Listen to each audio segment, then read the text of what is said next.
Hey everyone, and welcome to the Tom's Hardware Show. I'm your host, Sharon Harding, and today we're discussing the AMD Ryzen 7 5700G and checking out one of AOC's first gaming mice.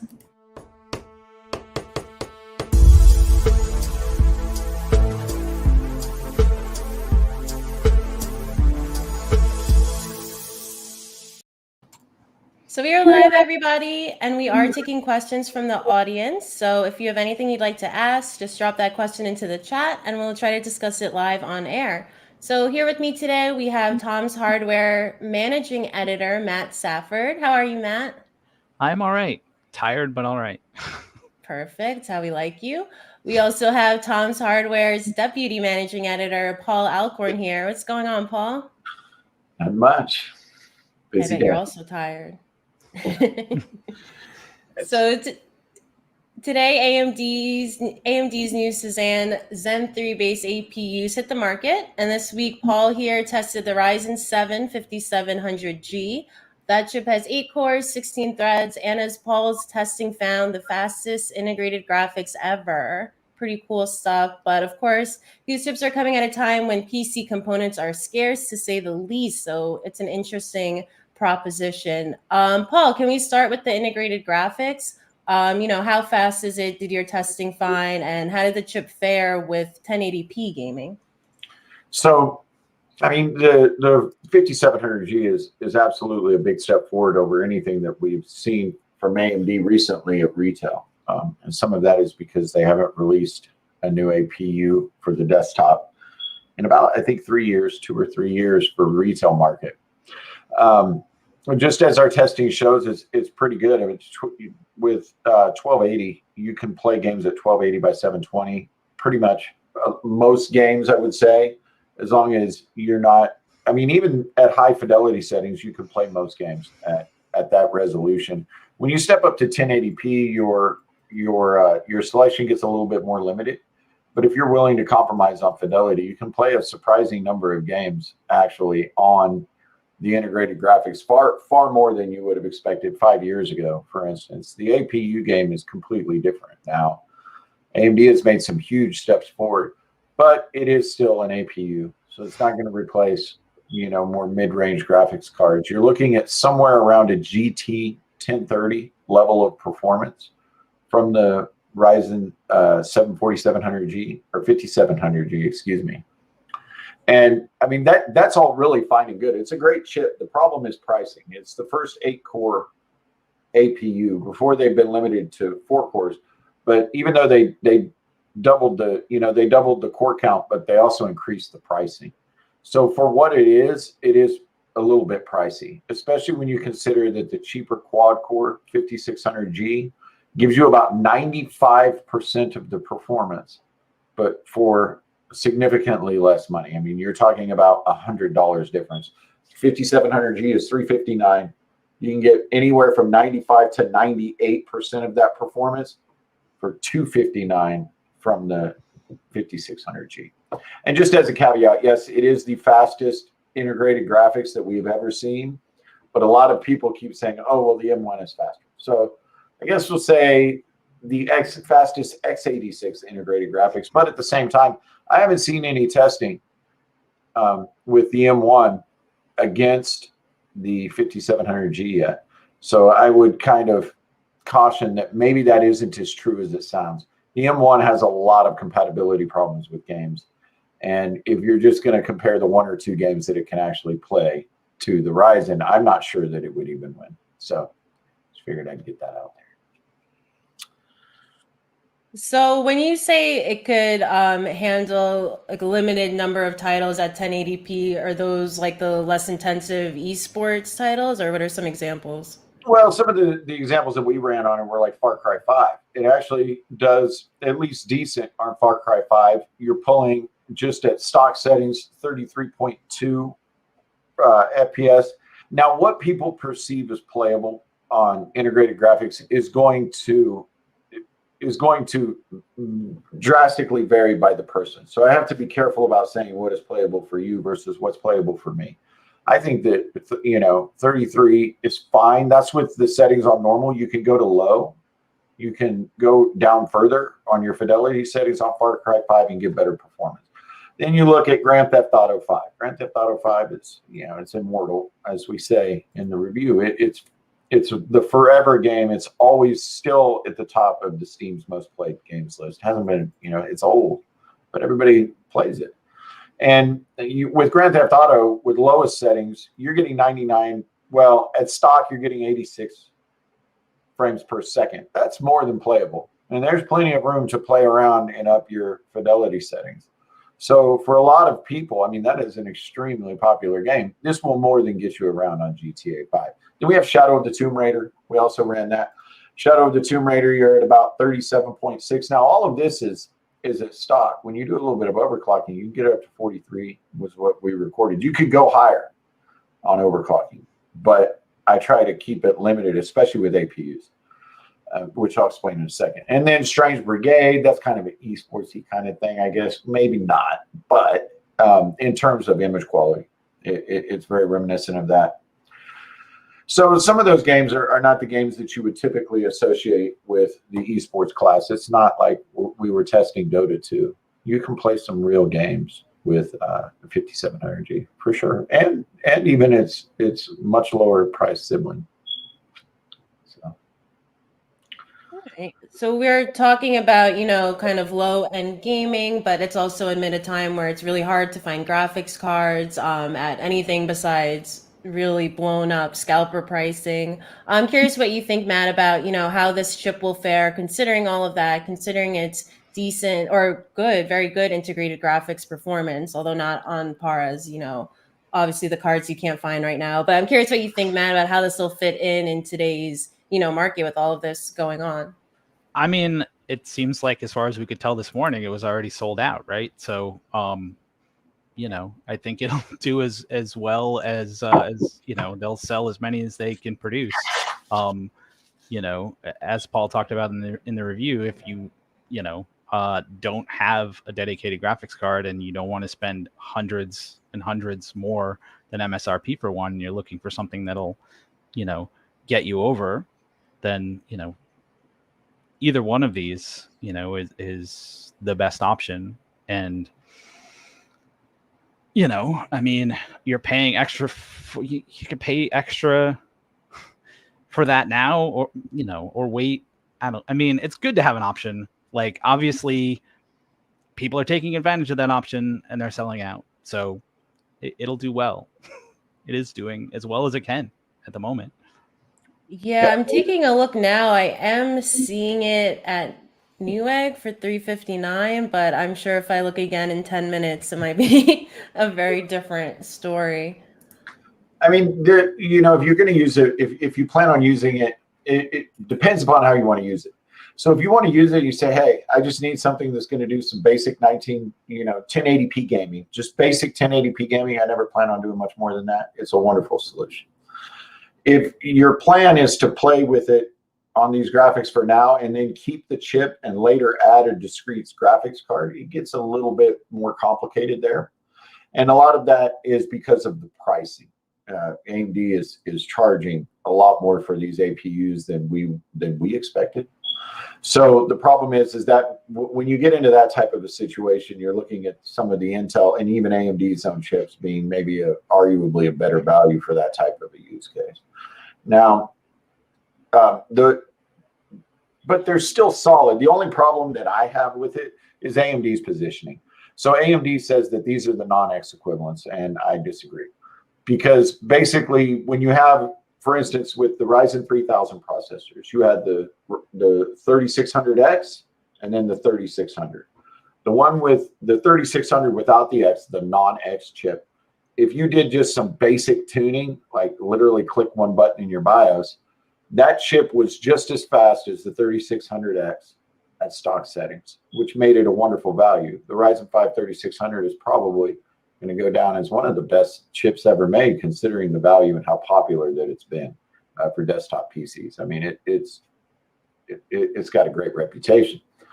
Now, when AMD released the new 5000 series processors, they didn't release any non-X chips. So when they brought out the new APUs, they're like, well, these are the non-X, because the enthusiast community, they have taken some criticism. A lot of enthusiasts are like, where are the non-X chips? You know, AMD is charging us a lot. And just to even buy into the Ryzen 5000 series, the entry level is ridiculously high. The cheapest 5000 series chip is a lot. It's $300. So the entry level is high, and there are no non-X equivalents. They say that these chips slot in as non-X equivalents, but that actually isn't true, because even after overclocking, they don't match the X equivalents or even come close. There's a significant delta if you're not using the integrated graphics, because so that would be my only gripe with them. Otherwise, they're great chips.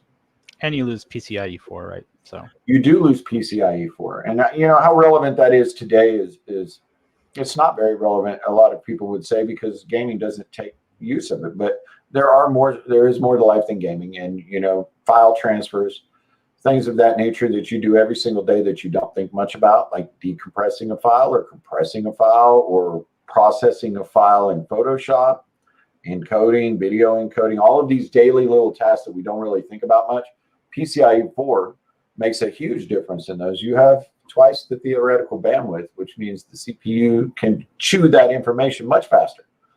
So, you know, there is a little bit of you do lose that capability. And additionally, you do have direct storage coming with Windows 11 that's going to hopefully soon, radically increase game load times. And you will need a PCIe 4 SSD for that functionality to work at its fullest. And I believe that that's to work at all. So there's that. that's why I just bought a 5600G. Swap out my 2600 that I've had for a few years. So, Yeah. I mean, I knew these APUs were coming out, and I would prefer something with integrated graphics just for, you know, like the times when a GPU dies, or I want to make sure like whatever, you know, when troubleshoot, like to be able to run display without having a GPU in. But, you know, I thought about it, and when the 5600X came back in stock and then it started dropping in price, you know, and that's the other thing that I would say is like, it's definitely not a coincidence that, you know, a few of the 5000 series CPUs were hard to find for a long time. And it's not a coincidence that as soon as they start to come in regular stock and the price starts to go down, that's when we're seeing these APUs arrive at retail, right? Like, yeah, because they lower interesting to me. Yeah, they lower the price of entry. And the 5600X is a damn good chip. I mean, it's great, right? We recommend it over anything for gaming at $300 when you can find it at $300. And now it is in stock regularly. It's a great chip, but the problem is 300 is the entry level to anything with Zen 3. So, you know, to the 5000 series. So it's but I think that's, you know, I mean, people complain, and I understand why people complain, but like, you know, at least until recently, you know, AMD has been selling as much of these as they can make, right? So on some level, it doesn't make sense for them to introduce lower end SKUs if they're selling all of the higher end ones they can churn out. It's just business, right? So which brings me to my next question. Paul, you mentioned this before. This is the first time AMD is making its APUs available to builders, you know, outside of pre-built systems since 2019. So do you think they're going to continue with this into the new year and release, you know, release another line of APUs to builders? Well, so the problem is kind of this. AMD last time they skipped over offering any 4000 series APUs to the retail market. You could buy them in pre-builts and get ripped off, frankly, because we know how those pre-builts go. But you couldn't buy them at the retail market. But they also have like GE variants, and they have Ryzen 3. So this time when AMD launched, they made 2 of them available to the retail market, which makes us feel great. Hallelujah, here they are, they're back. But really, they're not back all the way, because they have a Ryzen 3 5300G that they haven't set a price on, but would probably be about $150, and damn good at $150 for what it is. It would be a great chip. It is a great chip. the Ryzen 3 5300G, but they're not bringing that one to retail. They also have a GE variant, which is a lower TDP variant of the 5700G, 5600G, and 5300G that they are not bringing to market either. Now, in the past, they have brought all of those other SKUs to market when they did bring APUs to market. So while we're getting some, we're not getting all. And whether or not they will do that is kind of an open question. I would expect the Ryzen 3 5300G to come to market when demand cools off on the higher end ones. I have a hard time seeing them withholding that from market. But at the same time, it's going to pretty much replace one of their most popular chips that you could never buy, which was the 3300X. That's what I was going to say. Is that, you know, I mean, I don't know if it's necessarily better that they're not. You know, I mean, if that 3000 series chip was like so amazing and it just didn't exist for any intents and purposes. Yeah, right? it beat the 7700K, which when it launched was like a $400 CPU. It beat it at like $100, right? Yep. It beat a flagship from 3 years prior for like $100. It beat Intel's flagship, so it was just too good to be true. It's why we never saw it in the market in any meaningful amount. And when you look at the 5300G, it doesn't take a rocket scientist to see the very clear correlation between these two situations. There will be so many people who would buy that 5300G instead of stepping up to more expensive chips. And when you're talking about making good business decisions, punching out a whole bunch of 5300Gs is probably not a good business decision. It's a bad business decision. It's too good for its own good. No, and I mean, it's when you're talking about public companies, right? Like, on some level, they're obligated to do what is best for the shareholders, right? And that is totally. I mean, unless you're going to argue that, making less profit, which, I think they could have argued in the past. AMD was well known for a long time as delivering, maybe not great performance always, but a good value. And I think that undoubtedly helped them through some lean years, but when they can actually be extremely competitive, it's, even from the executive side, it's a lot harder to make those arguments that, like, we need to make a little bit more money, a little bit less money, and up our market share or mind share, right? Like, they're already doing extremely well in a lot of those areas. So at the end of the day, the prime directive for any publicly held company is to please their shareholders, because that's their boss. And it just is. So yes, they are always going to put what's best for their stock, which is the health of their company first. And that's predicated on making sound business decisions. And sometimes that means we get the shaft. So we have a question from Mike Quinton. They're wondering if they can replace a 5600G to a 5800X later without replacing their motherboard. Sure can. Yeah. 400 and 500 series motherboards, you can drop that the 5600G into those, and both of those will also take a 5800X. You might be a little bit careful. Your 5800X is going to want some more power. Then if that's a 105 watt CPU, then the 5600G, which is the 65, is going to want. So a lot of times when you would buy a 5600G, what you're going to do is buy a lower end board, like an A series, or probably more likely a B series board. It isn't going to have as much robust power circuitry. When you go from a 65 to 105, and believe me, 5800X, that 105 watt TDP rating is generously low. It's going to need some voltage. So provided that you have a good board with good power delivery that you're using with the 5600G, absolutely. From the standpoint of whether or not they're pin compatible, like, can you drop it in and it'll work? Sure, absolutely, 100%. It's just how well is it going to work if you don't have great power. Cool. Thanks for the question, Mike. If you have more questions about the chip or anything else like that, just drop it in and we'll try to get to it as well. I want to talk a little bit more about AMD, though, because it is a really interesting time to be watching them. Obviously, we talked about the new APUs out today, but they also just posted some record financial numbers. Up last week, AMD posted its highest quarterly sales figure ever, $3.85 billion in Q2 2021. Sales in Q2 are also up 99% compared to the same period a year ago.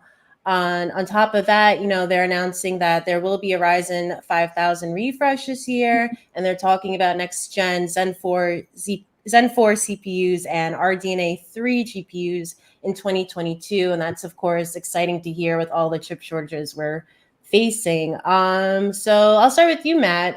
And again, you've been following and covering AMD for a long time. What do you make of their latest numbers? I mean, it's a continuation of an amazing turnaround, right? Like, I mean, I was reviewing their products, have been for, over a decade now. And there was a time before, from 2012 to right before Ryzen came out, that it was pretty touch and go. And, again, they had some things that were good value and offered decent performance, but they couldn't get anywhere near Intel. They had no products in laptops for a long time, or next to no products, and they're in a completely different place now. They're not anywhere near as big as Intel, but they are amazingly competitive and doing really well. And it's kind of shocking. I mean, even just if you look at the stock price, right? Like, I forget what the low was, but it was a couple of dollars, and I don't know what it is today, but haven't checked, but it's a lot more than that. So, it's interesting to see. And, it was also kind of perfect timing, because they kind of started to take off right when Intel started having a lot of problems. And it's just been interesting to see that kind of crisscross, right? I mean, so many of the things that people used to say about AMD, they're now saying about Intel. And it's a little bit crazy, but at least interesting on a different level than paying attention to just the silicon. And it's almost soap opera like. You bring up a good point, because I feel like this happens a lot with AMD or any small company. Obviously, growth is easier to obtain when you are starting off with smaller numbers, right? So you often see these articles like AMD doubles its this or reaches that, but as you said, they're still not nowhere as big as Intel. So Paul, you're kind of a great expert here. Can you kind of put these numbers into perspective in terms of the overall market and what they really mean? Drop in bucket, is that what you're about to say? And I would say, okay, so Intel is absolutely the 800-pound gorilla. AMD has made great strides. I remember, just real fast to Matt's point about how much they've grown, is we were writing articles about AMD's impending bankruptcy. Everybody, and pretty much everybody in the world, believed AMD was going bankrupt. Back in 2015 and 2016. In 2016, I wrote the first, I just happened to go to this conference called Hot Chips, and we were the only media there, and they unveiled Zen.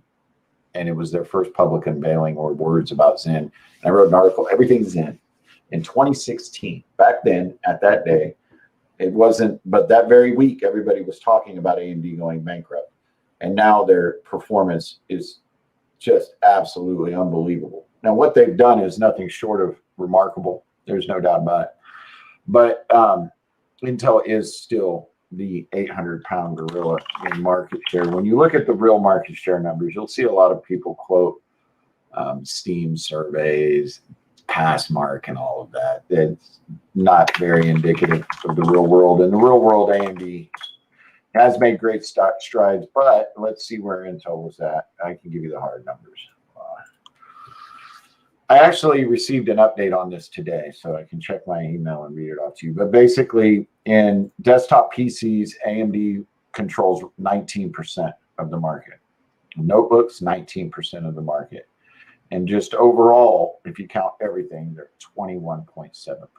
So Intel is kicking out 5 times more chips. Now, today they sent me a market share report. And AMD's big thing here is, I would have to parse all of this. I'm sorry. I'll be writing an article later. Tune in live as yes, Paul. tune in live. Yes, I will write it down, but basically I don't. It's from. I've got an email from Dean McCarran at Mercury Research here. Since these big long breakdowns, it's very complicated. Hold on. Okay, overall x86, AMD is at 22.5% right now for desktop PCs. This is today's numbers updated to this very day. So they grew 1.8% in one quarter. That's pretty fantastic. I can think of the headline already. Servers, they jumped to 10%. Very good. That's where the profit margins are. Yeah. Oh, wait. They jumped 1.8 in overall x86 and desktop they declined. Man, I'll have to look into this and make sure that I'm interpreting it correctly. But they're still doing well. We'll just say.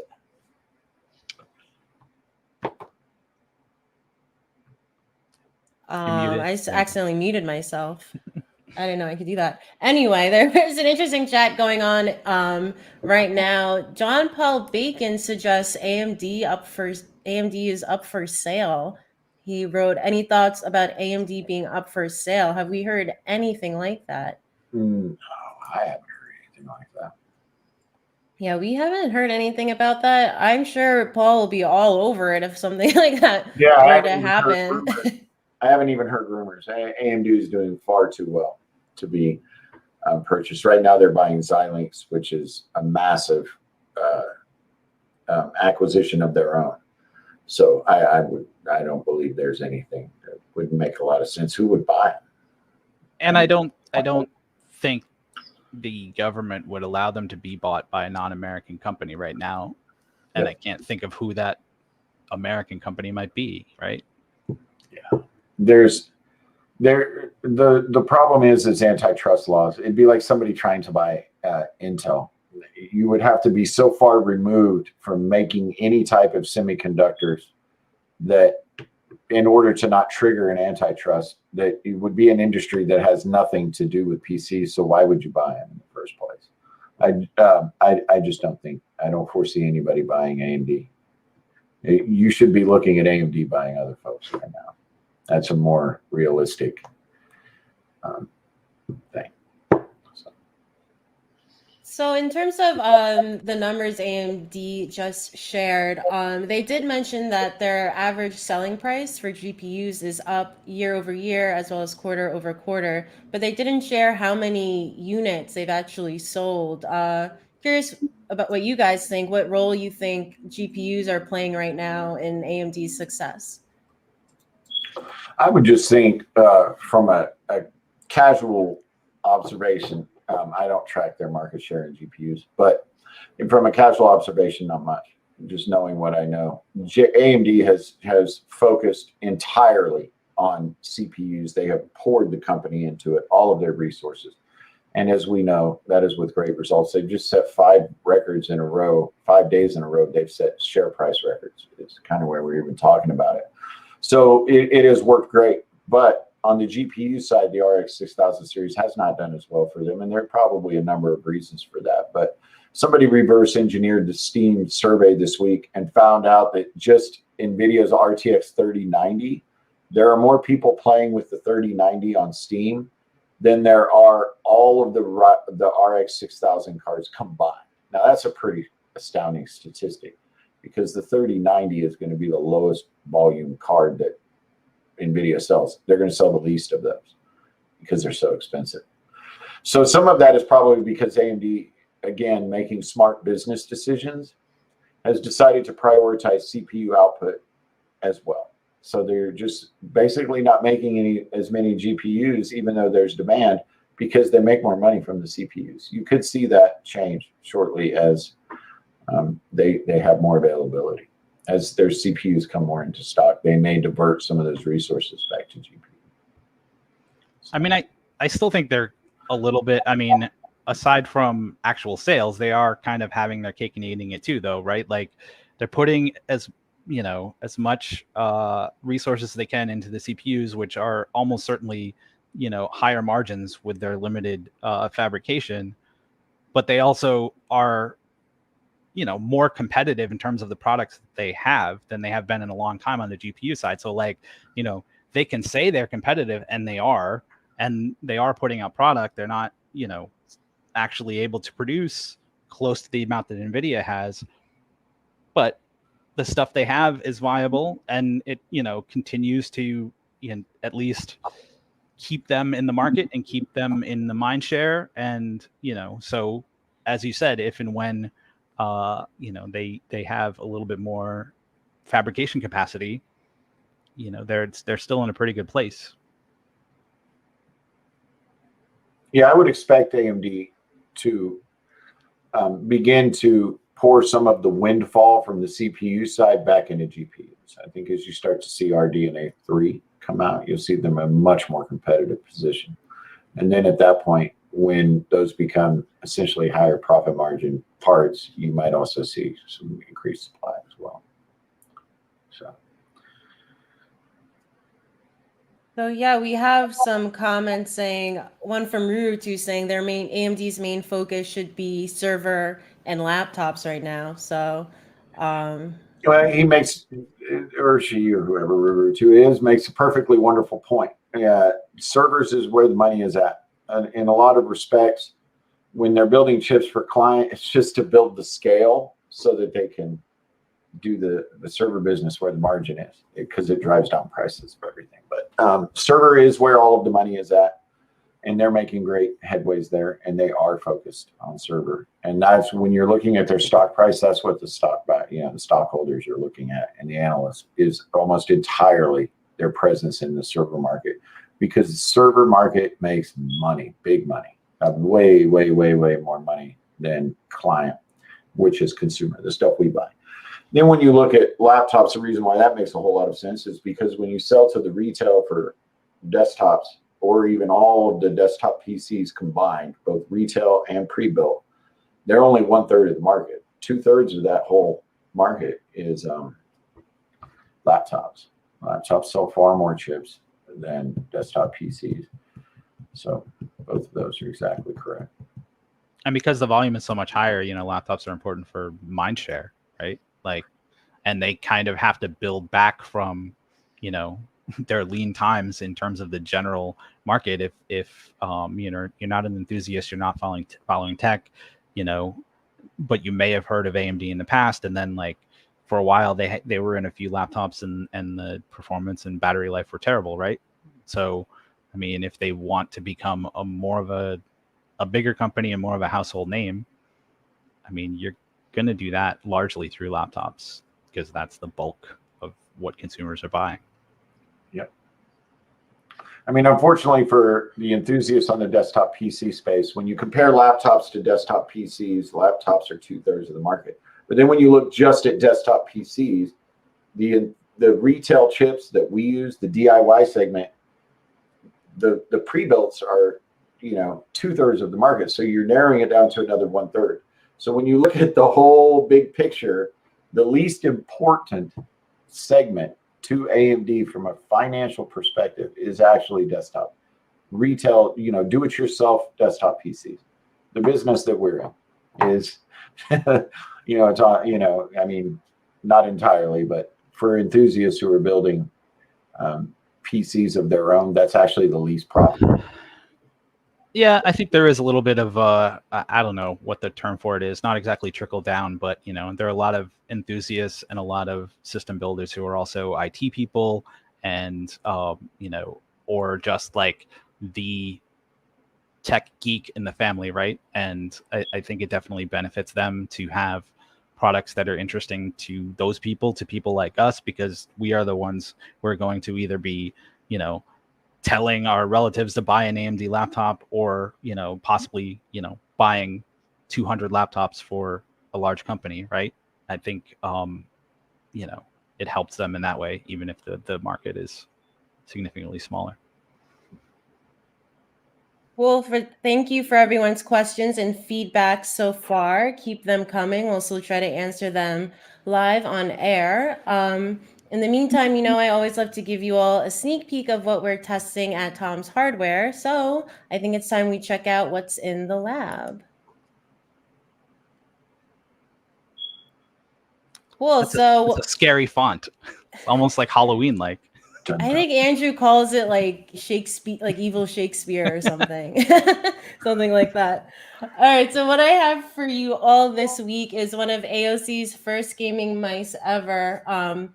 AOC got into or is getting into gaming peripherals this year, and they've released 2 mice. I have here the more expensive one, the AOC Aegon AGM 700. It has an MSRP of $40, but I actually saw it online this morning for $34, so saving you $6. But regardless, you could consider this a budget option for SPS gamers. So let me give you a close up real quick. One moment. Alrighty, so now I say first person shooter because one of the AGM 700's key features is its sniper button right here. So holding it down out of the box, the CPI will instantly drop very low, so you can quickly, land a very precise headshot. My problem is it's pretty close to the other side buttons here. The sniper button's directly south of it, so it's kind of easy to hit it accidentally depending on the grip. So here's my palm grip, and you see my hand, my thumb is naturally on that button at all times. When I do my more typical claw grip, it's a little bit better. I can reach. But making everything harder is really these side grips here. They're it's like a rubber-like material, and it's kind of slippery. So it makes getting a grip hard. And the plastic chassis here is a bit slippery as well. And there's a very dramatic slope. So getting a good grip on this mouse, I would say, is my biggest complaint. There are some nice. I was just going to say, it seems kind of bigger than I expected. It's pretty bulky for a, not massive, but bigger than I expected.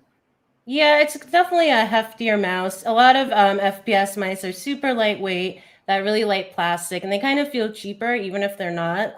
This AOC mouse is not like that. It's more substantial in your hands for sure. The thing about the sniper button is this mouse is very reprogrammable. So you could, put the sniper function somewhere else. You can disable it. You also have onboard memory, so you can have one profile use it. Hit this M button here to switch profiles, and then, have your gaming profile where the sniper button is active. So there are some options. Besides that, like I said, you do get the onboard memory profile, so that's nice to see. But the other big feature here are its adjustable weight. So on its own, it's 3.17 ounces, but there are 5-gram weights in here. They just fall right out, or you can put them back in. So you get an adjustable weight there as well. But either way, it's still a bit heavier than a lot of FPS mice these days, especially when you start talking about honeycomb style mice, like the Glorious Model O-, which is 2.05 ounces. And again, this is 3.15 ounces at its lightest. But you do get some premium features here. There are 8 programmable buttons, 1, 2, 3, 4, 3 on the side here. There's one under this M key. It toggles through DPI settings out of the box. But again, it's all reprogrammable. You also get a braided cable. It's pretty stiff, but it is durable. So once you kind of like work those kinks out of it, it could be quite good, but it's stiff out of the box. So that is just a quick preview of the AGM 700. My review will be on tomshardware.com shortly, so stay tuned for that. But in the meantime, I'd love to hear what my fellow Tom's Hardware editors here think. I like heavy mice. Everybody I know likes light mice, but I used to have this G15 and I put every single weight inside of it. So the fact that it has the weights, number one, is a win for me. The fact that it's a little bit bigger than a probably normal mouse is also good for me. Got big hands. And then I tend to murder the cable on mice after a little bit, because my definition of a little bit is of being on the computer is like what most people do in a year, in a few months. So I go through mice. But I can't stand wireless mice. I use them for test rigs because cable. But like if I'm using it for my own stuff, I never use wireless mice, and unless for a laptop. But yeah, so that's actually looks interesting to me. It'll be interesting to see your review. So, Paul, would you use the adjustable weight? Like, would you use it at different weights depending on what you're doing? I would You go for the heaviest? I would load it up, and maybe, you know, unless it's like egregiously heavy, you know, but I would probably within the first week of using it find the one weight which will be on the heavy side, and that would be where it stays forever. Yeah, I mean, some of these mice have had, you know, several adjustable weights for like, I remember looking at like Sidewinders like 15 years ago, and I always kind of wondered, you know, if there was anyone out there like carefully like, well, let me try it with one. And that, you know, like I just imagine this like days-long saga of like someone like trying, you know, every different configuration of the weights. And I just feel like, no, it's like most people probably just like choose one option at the beginning and then never change it, you know.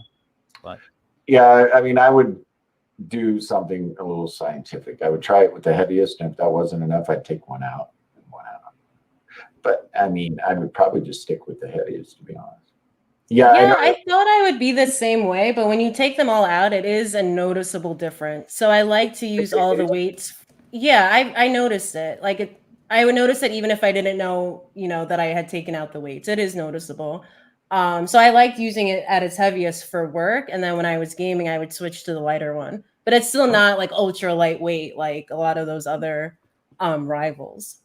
You know, that may be a really good use case for it. I mean, I don't play a lot of like FPS. I play like real-time strategy, which is for dorks. So I don't need a super light mouse. Dorks at Tom's Hardware? Yeah. Well, I mean, you know, it's not as popular as FPS. I'm with you, Paul. Sure. All right, so it looks like we got some questions here. One from 10 Fingers. So they're talking about the 5700G that Paul reviewed. They're asking, can I use it without a GPU for work? And when I start gaming, use my GPU because my GPU draws a lot of watts if it runs all day. They have an RX 580 right now. Sure. It might get a little complicated. I'm hesitant to say. I know that there has been a feature that will allow Windows to split between graphics units, like a dedicated graphics card and your integrated graphics, in order to save power. That feature has been there forever. Intel made a big deal about it with the Rocket Lake release. And it's like, that feature's been there forever. They said, oh, well, it's enabled by default now. Okay. So that was the big difference. Now it's enabled by default Windows. You used to have to turn it on, but you can go into Windows and you can tell it what to use, even manually. But there is an auto setting for it. Now, does that work with AMD's current instantiation of drivers and the combination of that specific GPU and that specific chip? Now, I can't guarantee you that because I know how drivers work. But and you know how that is, right? But if theoretically, yes. Okay, and we have another one for you from Big Dog, Paul. They said, Paul, you got any Gen 1 TR4 or Gen 2 TR4 processors laying on the shelf that need a home? You know, that's so funny because I've been thinking about doing testing on those recently. You know, if I would almost give you a Gen 1, let you have it, like the 1920X, 1980X. I mean, they were terrible. Compared, at the time, they were amazing because they have so much threaded horsepower, but the single thread was terrible. Like opening a web browser or something like that was just horrible. But I mean, the new ones are so much better in that regard. You put, you know, one of the newer Threadrippers on there, like 3900X, 3990X, that thing is snappy. It is quick. Compared to the Gen 1, I'd almost give you the Gen 1. Don't quote, you know, don't send me an email. I'm just joking. But I mean, the Gen 1. 400 people are messaging you right now. Yeah, this is being recorded, Paul. Yes. They're arguably terrible. The Gen 1s are probably terrible. And I can tell you that according to the rumor mill, we will be seeing brand new Threadrippers with Zen 3 very soon. and that will be. I was really impressed with the last round of Threadrippers, especially on the single threaded side, and like gaming. It's fantastic how well they've done compared to Gen 1. And bring Zen 3 into the picture, it'd be something special. Rumor mill says they'll be coming soon. I don't know. I haven't heard anything official. So. Oh, okay. Big Dog says they'll take a Gen 1. We're all set. Gen 1, there you go. I know they're heavy processors, man. You can whack somebody with one of those. The heaviest processor, man. Or break your like $500 motherboard if you put it in wrong. Correct. It's probably heavier than my phone. It's always the most impressive thing when you pick up a Threadripper when you first do it. Like, we can't really show you that in the picture. So we have a question that just says a DPI toggle. I don't know if I use those words exactly, but I could kind of, here, let me get this mouse, clarify a little bit better. So we got the sniper button, which will drop your DPI. People also call it CPI, dots per inch, counts per inch. It's how many counts, dots, whatever you want to call it, the mouse tracks for every inch you move. So the slower the cursor will seem to move, the higher it'll move super fast, and gaming vendors are getting faster and faster. So that's a sniper button, which will drop your CPI. And then there's a button underneath the profile switch where you can toggle through whatever CPI settings you put in the software. So if you want a low one, then you go higher, and you could preset it in the software. So you could toggle through 5 different settings conveniently. So hopefully that makes sense more than my whatever the heck I said before. Just out of curiosity, have you ever tested one of those MMO, like the mice for like World of Warcraft that have like 48 keys on the side? It's like more than my keyboard. Yeah, I haven't. We test them at Tom's Hardware. I haven't tested one lately, but Razer has a great hold on that market because their Naga Pro, it's interchangeable. So you can have a panel of like a bunch of them, or shrink it down to just a handful, or just have 2 side buttons. So you're not always rocking a keyboard on your mouse. Paul just wants a big red Staples button on the side. He wants all the buttons. I was just gonna say, like, those kind of things intimidate me because, I mean, it's the same thing with esports, right? Like, I just feel like if it gets so complicated, like it stops being a game, right? Like, if I need to learn, my thumb needs to learn the muscle memory of like 12 buttons. I don't need to use up that much space in my brain for a game. There's other things I need to do with my life. I'm also pretty good at using the keyboard keys blindly as well. Like, I'll get that faster down than, how close I know, like, your fingers are on those keys on the mouse, so it'll be instantly quicker, but I could like memorize the keys on a keyboard a lot quicker personally. Oh yeah, than a mouse, absolutely. Yeah. It's not natural. So yeah, like I said, stay tuned for the review of the AGM 700. Paul's 5700G review is on the website right now, as is the 5600G review. So you can check both of those out, make a decision, cross your fingers, and hope whatever you want is actually in stock. And you'll see the Ryzen 3 next week. They haven't released it, but we've got it. Cool. Stay tuned then. Future, right? It's not coming to retail officially yet, but we have it. So very cool. See that next week. So thank you to everyone who's been watching. Please don't forget to like us on Facebook, subscribe to our YouTube and Twitch channels, and that way you can stay caught up with all of the Tom's Hardware fun. And you can also download every episode of this show as a podcast. So that is our show. We'll see you next Thursday. Bye, guys. Bye.